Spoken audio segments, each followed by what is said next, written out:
叶玲珑直接在阵法上做了改进，在阵眼上弄了个吸收灵气、充裕阵法的。九华山的灵气那么浓郁，如果能一次性储存起来，以后他们外出是不是就不必要烧自己的灵石了呢？小师妹，你怎么不进来？我在思考，我准备做个实验。三师姐、四师姐，你们也出来一下啊，我们搞点事情。这时陆白薇也激动地跑了出来。搞事情怎么能少了他呢？伟大的工程总会需要默默无闻的人在你们身边端茶递水打杂。还是五师姐贴心。柯欣兰有点道心不稳，她眼神飘了好几回。小师妹的搞事，她也好想参加啊。二师姐，你也来帮个忙吧。这话一出，柯欣兰直接跑了。小师妹，我也……叶玲珑一抬头，目带凶光。我也帮不上什么忙，还是和师兄们一块修炼吧。要是小师妹对待师兄的时候，也能跟对待师姐那么温柔就好了。每次历练，师兄都是冲在前面挨打的，师姐都是跟在后面捡宝的。嘤，不公平。我是这样想的，灵石是天然的，可以储存灵气的东西。那我们是不是也可以模仿灵石，做一个更强大的储存灵气的东西呢？这样我们就可以把九华山的灵气储存起来，随身携带，去哪儿都能够修炼。小师妹，我觉得你这个想法很不错。咱们清玄宗灵气贫瘠，每次下清玄宗秘境修炼也不太好，那里环境着实有些刻苦。我倒是知道，有一种和灵石相类似的材质可以吸收灵气，我回头把配方改，加以研究。我来负责研制吸收灵气的东西。能够封存灵气的材料，我之前见过。我回头尝试一下炼制灵气储存器，尽量做到最小、最方便携带，而且成本最低。那就由我来负责研制聚集灵气的阵法，到时候咱们阵法100，储存器拿出来就疯狂的压缩储存灵气，能吸多少吸多少。那我们可以做什么？帮助三师姐和四师姐找材料啊。他们需要什么啊？就辛苦你们也去找到并采购回来。到时候做实验的时候呢，也可以帮忙打个下手。总之，二位师姐也很重要。我们还要打团战修炼要紧，回阵法里去。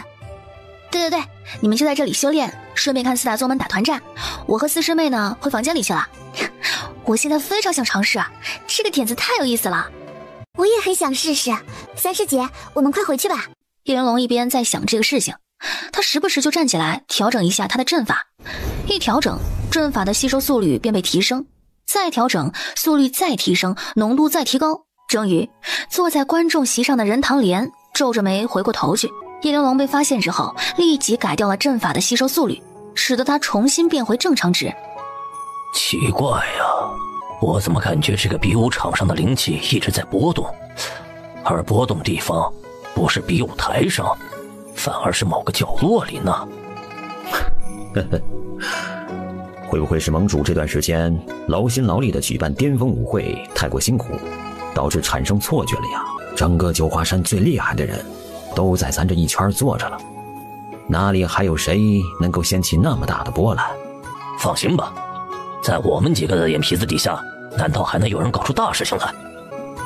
哈哈哈！再说了，九华山的灵气能出什么事情？稳定了那么多年，总不能一夜之间就全没了吧？盟主，你是多虑啊！难不成自己是真的错觉了？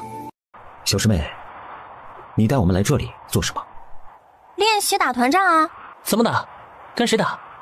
别急，你小师妹我无论遇到什么事情都有办法的。辛苦你们今天在这儿帮忙了。丁家鹏他们瞪大了双眼。啊，不是吧？你们让我们陪练，我们还不如被你们直接拍飞的北斗宗呢。当然不会，我让你们来是另有安排。你们就在这个区域，把这些妖兽的尸体给处理了，烤好放上调料就行。叶玲珑简单交代了一下怎么烤，怎么放料。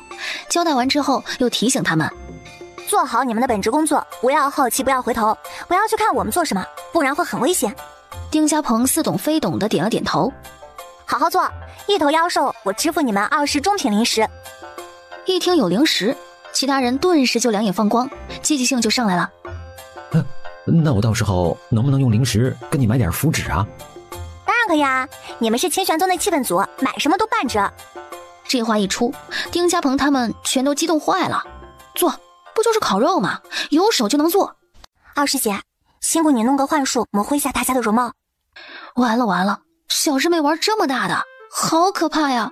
叶玲珑迅速地划了块地盘，布了一个简单的阵法，然后把他的2个好大儿全都放了出来，还当场就摘掉了他们部分的封印。他转过头去，微微一笑：“陪练就位，食物已经准备好了，但愿你们不要想不开，给他们做餐前点。”被吓疯了的其他人震惊了，一时之间竟分不清到底是招财和太子恐怖，还是小师妹更恐怖。团战场次少，进行得很快，到第3天的时候就剩下8个宗门。为了公平和刺激，8个宗门当场抽签，决定自己的下一个对手。我抽的是甲。司玉晨亮签的时候，旁边手握甲签的山海宗首席表情瞬间裂开。山海宗也太惨了吧，抽到昆无尘跟直接止步有什么区别？昆无尘太强了，上届巅峰舞会不但团战第1，高级组和中级组都是第1啊！快看，烈阳殿抽到金鼎宗，隐月宫抽到了赤羽门，那不用说呀，七星宗抽到的那就是清玄宗啊！今年这签啊，抽的也太巧了。不过也好，4大宗门提前晋级，明天才有精彩的可看了。七星宗掌门笑道，任堂莲微微挑了挑眉，看样子七星宗对这一团战是十拿9稳了。若是换了其他宗门，我可能不敢说这个话，但清玄宗这些人显然是硬凑的。4个男弟子确实厉害，但那3个女弟子嘛，要不咱下个赌注？怎么，盟主看好清玄宗吗？也不是看好，就是觉得这一届巅峰舞会他们创造了太多的奇迹，就想看看奇迹能不能延续。延续奇迹也要看看基本的实力。前面几场清玄宗开战的时候，都是男弟子站前面战斗结束，那3个女弟子啊都没敢往前走一步，他们连个阵法都没有，也就是前面宗门实力弱，到了七星宗这里，这个可不好使喽。既然你们4个都觉得七星宗必胜，那就我一个人选清玄宗了。既然盟主非要散财，那我们就却之不恭了。赌什么呀？就1万上品灵石吧。哦，赌这么大，那可是上品灵石啊。各位掌门这不是有钱吗？行，我赌，跟我七星宗相关，我有这个自信。他说完之后，其他掌门纷纷加入。有钱不赚是傻子，盟主，你这笔钱啊，我们就先收了呀。几个掌门笑了起来。时间很快过去，烈阳殿、隐月宫、昆无城的战斗顺利结束，4大宗门顺利晋级3个，剩下就看七星宗了。虽然七星宗必赢，但我莫名紧张，怎么回事啊？不用紧张，你马上就有一笔横财入账了。他期待这场比赛好久了，因为只有这样看起来特别悬殊的比赛，他的那些冤种同门才会义无反顾地压清玄宗的对手赢。叶子姐搞快点，他都迫不及待要报复了。清玄宗弟子心中没有一点波澜，毕竟见识到了解开部分封印的太子和招财的恐怖。且在他们面前艰难求生一整天之后，他们看对面那几个七星宗弟子，都觉得他们慈眉善目，特别温柔，而且很好欺负。很快，比赛正式开始，双方弟子上台。七星宗、清玄宗，咚的一声，开战。面对七星宗，叶玲珑毫不犹豫地把他珍藏了许久的阵法摆了出来。小白鼠1号，来见证他伟大的作品吧。阵法一摆，气场全开。清玄宗竟然是有阵法的啊！他这个阵法还怪好看的。难道不是因为人长得好看吗？人好看，摆什么都好看啊。万变不离其宗，还是4个男弟子顶前面，3个女弟子站后面，他们没有新玩意儿了，100%没戏。七星宗率先集体攻上前来，陆白薇在瞬间释放加持场，眼看着大师兄最快对上了七星宗首席唐一凡，陆白薇给他加了个速度和攻击。与此同时，他有条不紊地给其他6个同门加不同的场。清玄宗竟然修炼加持场的修士，天哪，这可比任何一个其他种类的修士都要珍贵啊！他平时看起来空有美貌傻里傻气的，现在加持全开的样子好帅啊！天哪，这是什么神仙同门？我也想拥有！哎，快看，有加持的裴洛白和唐一凡对上了，2个元婴，2个首席，他们对上了。两人拼剑的时候，那气势，那剑招，那速度，看得人惊心动魄，浑身紧绷。这谁看了不得说一句，高手过招，招招精彩，真的太好看了。裴洛白竟然接下了唐一凡所有的攻击，并且打得有来有回。那可是唐一凡啊，七星宗首席弟子，去年高级组第3的唐一凡啊！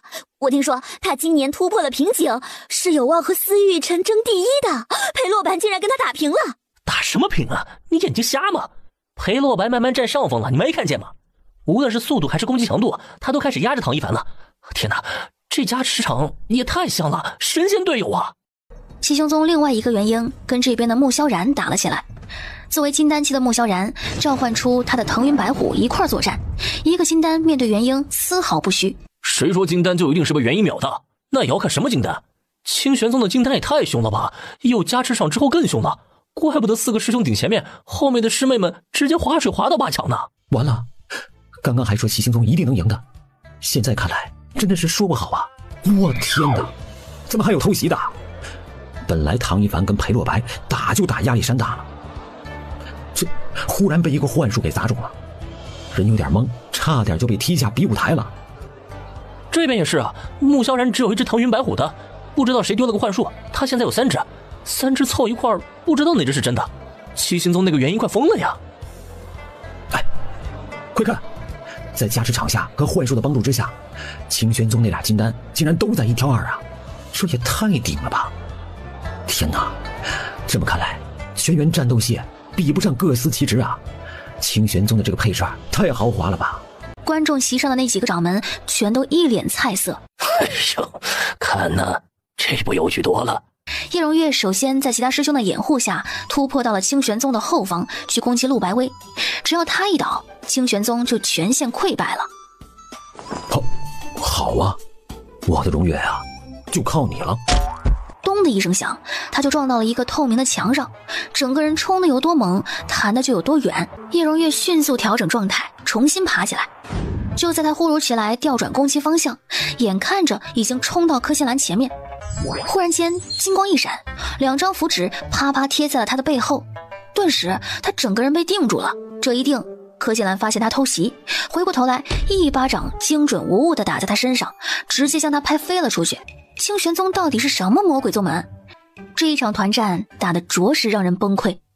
观众席上，任堂莲依旧是笑意盈盈。这世间的模式久了，总要有打破陈规的出现。今年的巅峰舞会很有看头啊，搅一搅这多年不变的格局，有意思，有意思的很呢。当叶荣月的剑刺向叶玲珑的时候，台下观众席发出了一阵阵抽泣声。哇，姐妹俩还真打起来了！长剑相碰的声音传来，两人迅速的缠斗在一块儿。陆白薇给叶玲珑的脚下丢了个加速度和加攻击，这一提，叶荣月的压力顿时倍增。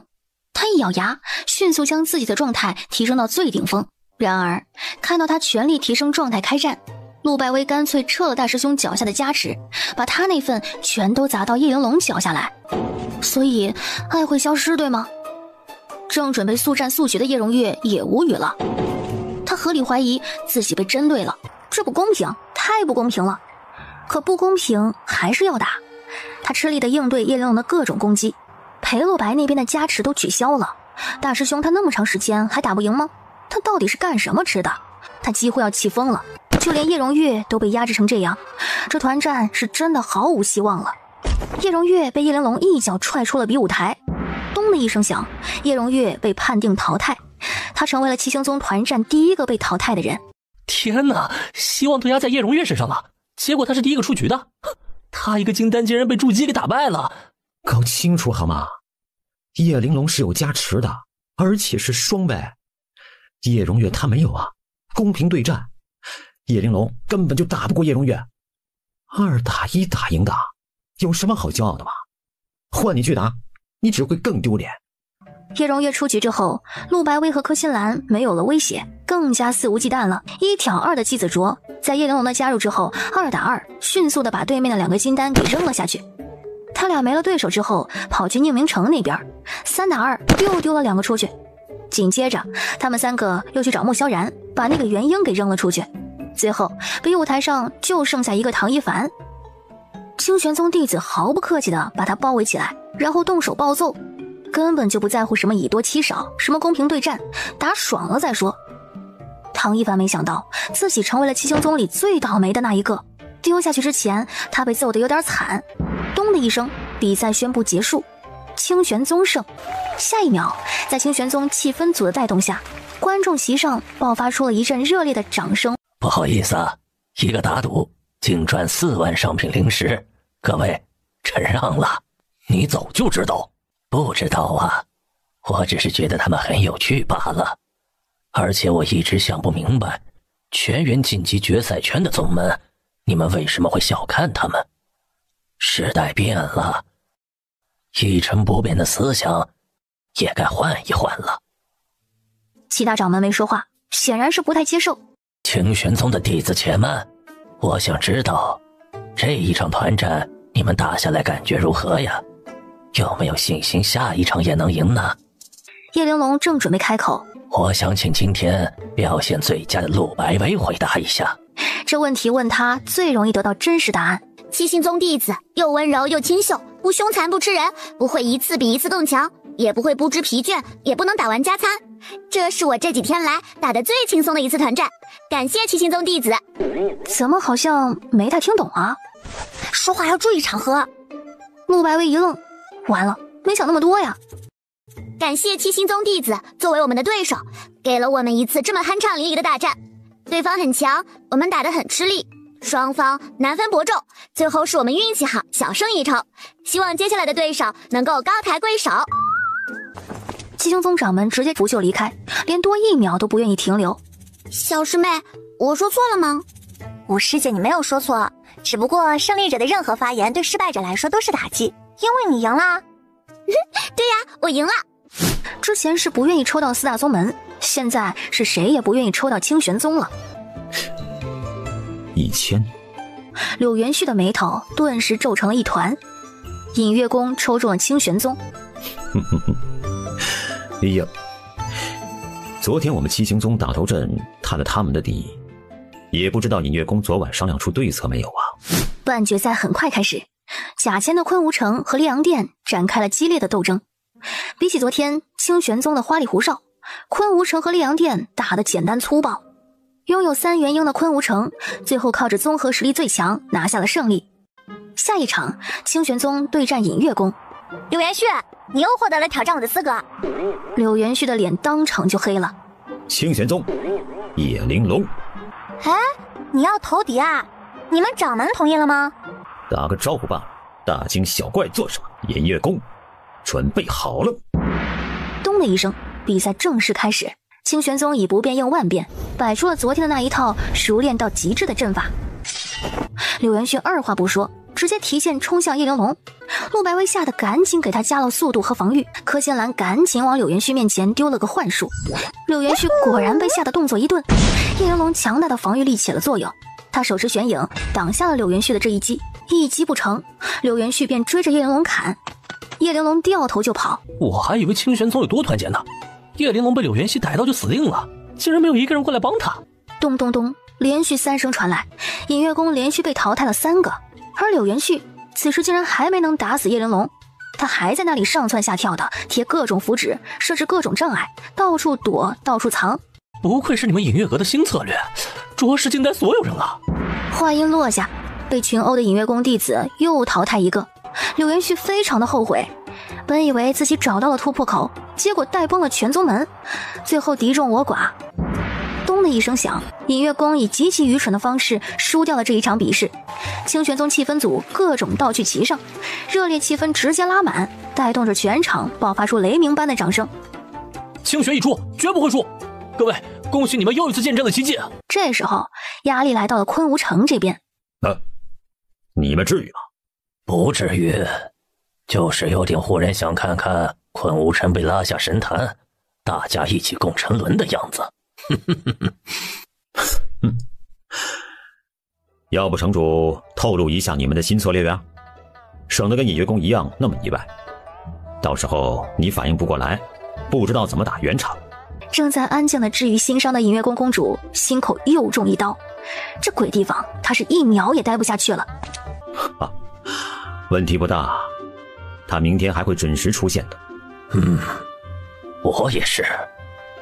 昆无城主顿时就沉默了。时间一晃，一夜过去，团战总决赛终于在这一天打响了。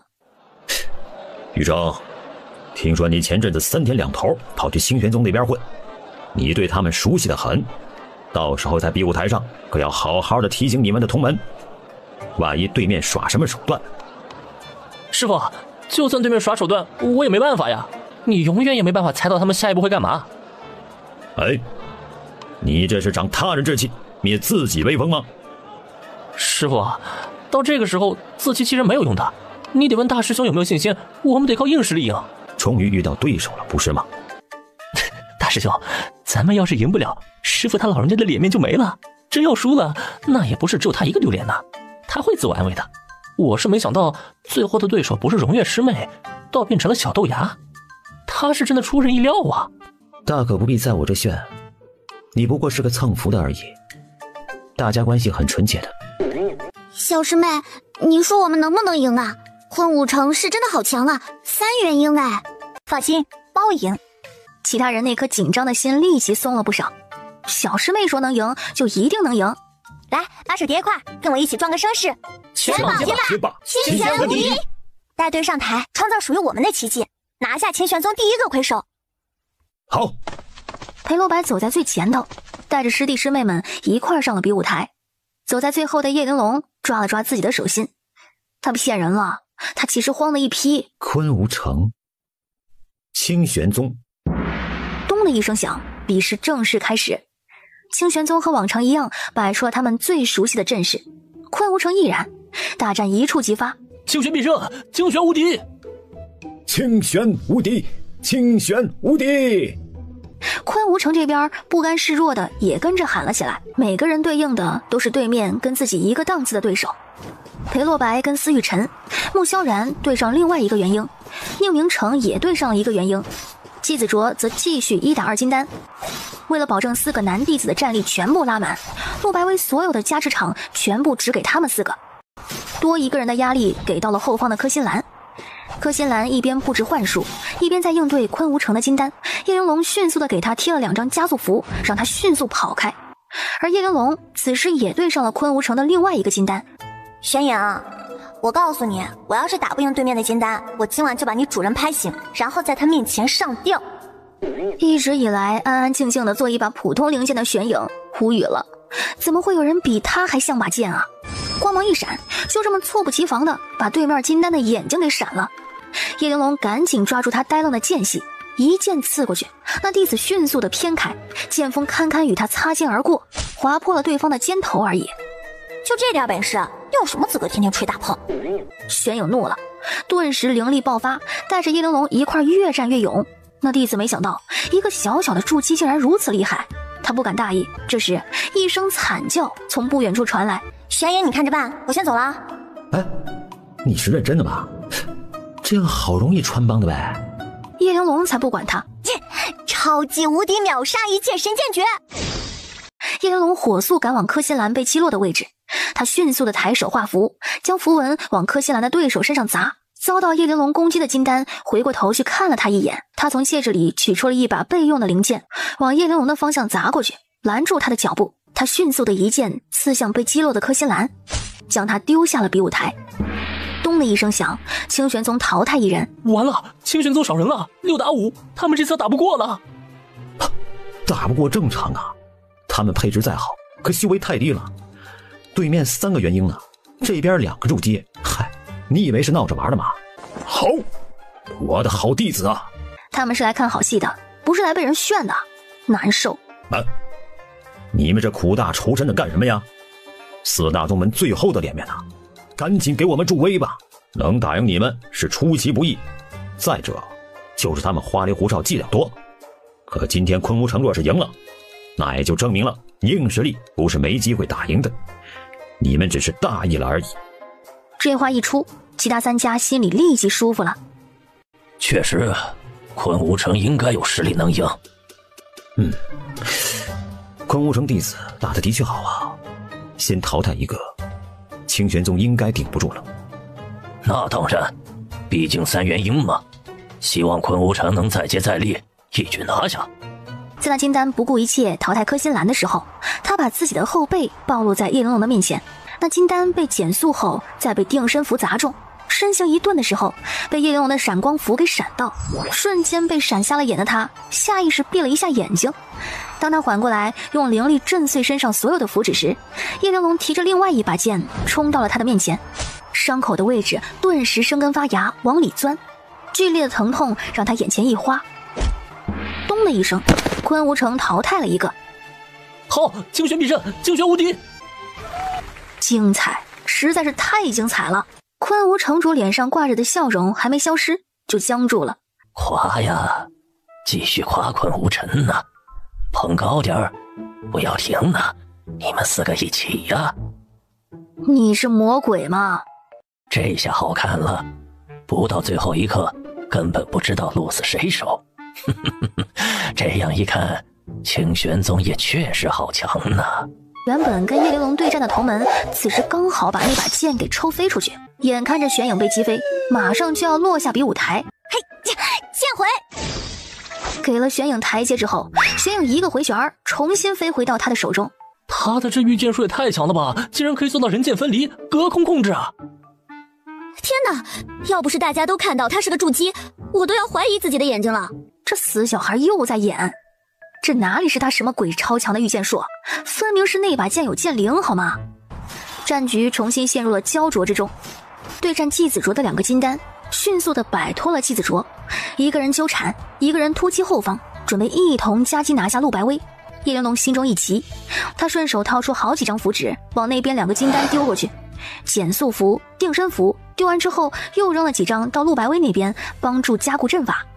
他这一分心，自己的对手抓住机会，一剑全力刺到了他的胸口，刺破了他戴的护心镜。孟萧然那边的元婴也不愿意跟他多纠缠了，一个转身朝着陆白薇冲了过去。他们虽然暂时攻击不到陆白薇，但是全在他周围打架，那些灵力和剑气不断的甩到他面前的阵法上来，护着他的阵法已经摇摇欲坠了。就在此时，江于正一剑朝着陆白薇的阵法劈了过去，陆白薇瞬间暴露在所有人中间。叶玲珑一咬牙，霹雳旋风无敌神剑诀！他的对手当场就愣住了，这法诀名字还不一样的。叶玲珑瞬间赶到了陆白薇的前面，铮的一声响，挡是挡住了，但没有玄影的保护，江于正的剑力震得他虎口发麻。从前不知玄影是个宝，直到手里换了根草，他赶紧拽着陆白薇往后退。再握上玄影的时候，他已经整个掌心血肉模糊了。5师兄、6师兄、7师兄，过来！季子卓和穆萧然以及宁明成瞬间过来。哎，干什么？1对1不打了，搞混战？可是混战清玄宗也是不占优势啊。叶玲珑在说什么？为什么他一个小孩子说话，其他人全都听啊？不知道，反正好紧张，总感觉要搞什么大事情。穆萧然瞬间把他的7只长毛雪狼全部召集了出来，对方没看懂这几只小狼能成什么气候，于是迅速的挥剑抵挡。但是下一秒，叶玲珑7张放大符扔了过去，小狼变成了巨狼，差点一脚踩到他们。就在他们迅速躲避的时候，脚下忽然出现了许许多多的藤蔓，迅速缠绕他们。阵城全都是假象，他们是故意在吸引自己的注意力，通过调整自己的战斗位置，把自己引到叶玲珑隐藏在藤蔓下布的阵法上面。这人是有10个心眼吗？最后呼啦啦的一场大动静，8只大狼带着昆吾城的弟子冲下比武台，而昆吾城的弟子临走之前死缠着清玄宗的弟子，把他们一块带走。台上顷刻间就剩下了利用自己阵法逃脱的叶玲珑，以及最后一刻摆脱了阵法和藤蔓缠绕的江于正。还能这么玩，长见识了。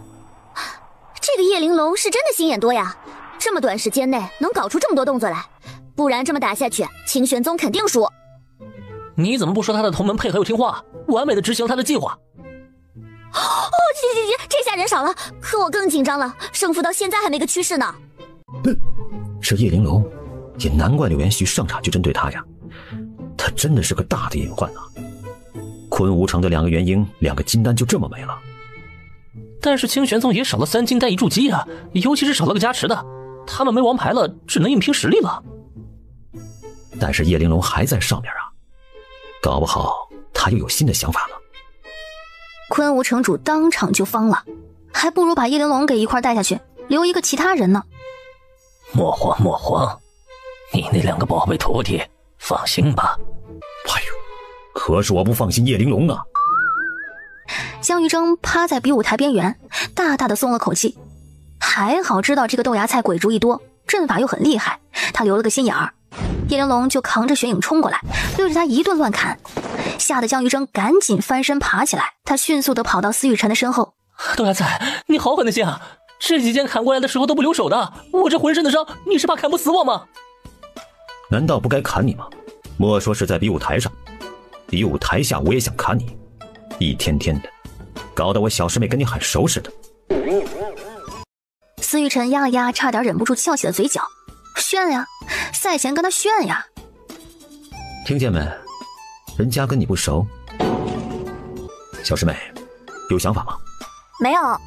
叶玲珑话音落下，当场就掏出了药丸塞嘴里，同时换了一块新的护心镜，然后再拿出符纸，噼里啪啦的在剑上身上贴了一堆。完事儿之后，给裴洛白也贴了一份。硬打吗？硬打。司玉晨再度冲上来，裴洛白接上了他的剑招，而另外一边，江于征也跟叶玲珑打了起来。叶玲珑显然打不过江于征，但是他会跑啊，他就跟江于征耗着，他伤重自己伤轻，耗到最后谁剩一口气儿还说不定呢。这比武台上的对战再次陷入了僵持之中。就在这时，疯狂跑路的叶玲珑忽然朝着司玉晨撞了过去。他疯了吗？金丹都打不过，还要去碰元婴，而且还是司玉晨。就在所有人一颗心揪起来的时候，冲过去的叶玲珑被司玉晨打了一掌，他一口血喷出来，整个人像是断线的风筝一样被甩飞了出去。就是现在！裴洛白不用他喊就已经知道了他的打算，他毫不犹豫地迅速凝结了所有的力量，胜负在此一举。司玉晨眉头一皱，迅速地发现了不对劲儿。刚刚叶玲珑过来的时候，偷偷摸摸地往他身上贴了张符，他正要毁符的时候，他身上的符纸和地下不知何时布上的阵法结合在了一块儿，迅速生效。就在裴洛白袭击过来的时候，他动不了了。大师兄，小心！江于征见此，赶紧过来帮司玉晨抵挡。不对，你别过来，你先去把叶玲珑弄下去。但这话说完了，定他比定司玉晨容易，当他自己跑进了叶玲珑的阵法，人就走不掉了。裴洛白所有的力量打了过去，迅速暴力破解阵法的司玉晨凝起灵力，抵御裴洛白的攻击。高手过招，就这一步足以致命。他被裴洛白打中，眼看着马上就要掉下比武台，他迅速做出反击，连带着裴洛白一块儿拉下去了。但裴洛白早有准备，他下去的时候顺手把旁边的江于征一块儿带走了。比武结束，趴在比武台上重伤的叶玲珑成了最后一个幸存者。第101届巅峰舞会团战魁首清玄宗。顷刻间，全场爆发出一阵疯狂的呼喊声，气氛瞬间点燃，达到爆点。精彩，真的太精彩了！清玄宗竟然真的赢了，这么大的劣势他们给做反了，不到最后一刻永不言弃，真的太热血了！我的天，那个叶玲珑他是真的疯啊！不到最后一刻，根本就猜不到他会干什么。不怕敌人强，就怕敌人疯，又强又疯的，那真的是恐怖啊！哎呀，这一次巅峰舞会真的是太精彩劲爆了！谁能想到只凑出9个人来参赛的清玄宗夺得了巅峰舞会团战的第1名？这可是这一届首个第1啊！我全程见证了，我好激动啊！江山代有人才出，1倍更比1倍强，年轻人的天下果然很热血呀！哎呀，没想到啊，没想到，我们七星宗打不过的，你们隐月宫和昆吾城也打不过。七星宗掌门压抑了几天的气，终于在这一刻得以抒发出来了。我就是想不明白，弟子们个个这么强，做掌门的是怎么能够心安理得的躺在宗门里不出现的？是啊，这要是我们家弟子，我就算只剩下一口气，我也得让人把我抬到现场来。谁说不是呢？这几个孩子表现得太好了，尤其是那个叶玲珑，他在符术和阵法上的造诣真的是绝了。就那天赋啊，我眼红都忍不住想要挖墙角了。据我所知，这个叶玲珑是1年前修仙界收徒大会从凡世间收来的，跟你们七星宗叶荣月是同一件呢。这不就是变相说他们眼瞎吗？但是话又说回来了，清玄宗这么一个小的宗门，是怎么把这么多方面的各种天才给培养到极致的呀？这话一出，所有掌门都疑惑起来。谁说他们掌门名字叫不出来？华修远呢？我认得。哎呦，能给盟主认得的，想必也是个高人嘛，这就解释得通了呀。但我还是不服，我觉得他不配为人师。你做什么？强几个回来！这人还是和从前一样，强到莽夫一个。小师妹，你有没有事儿？能不能起来？起不来，他是能动。他二话不说就把叶玲珑从比武台上背了起来。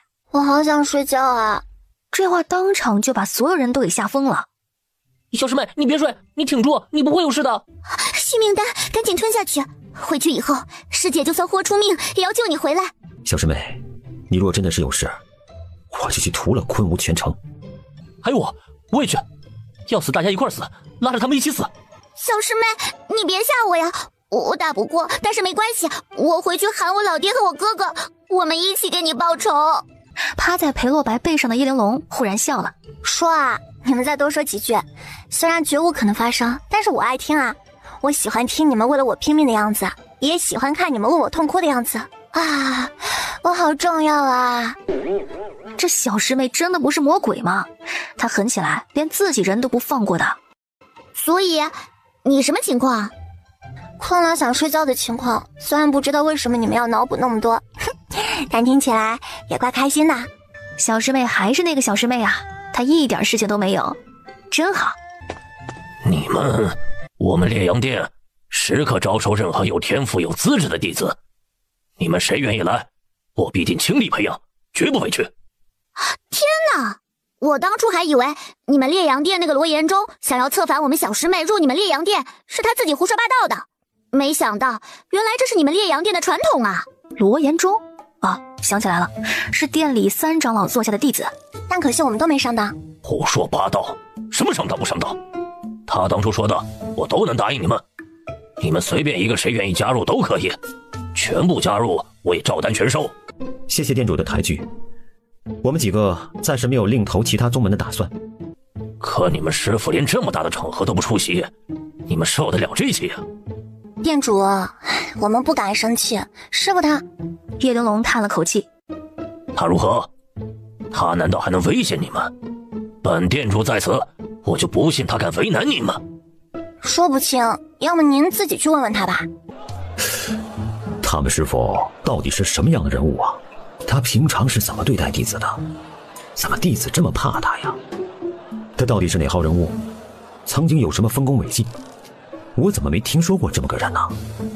我跟他不熟，不如你们自己去问问。这真的是甩的一手好锅。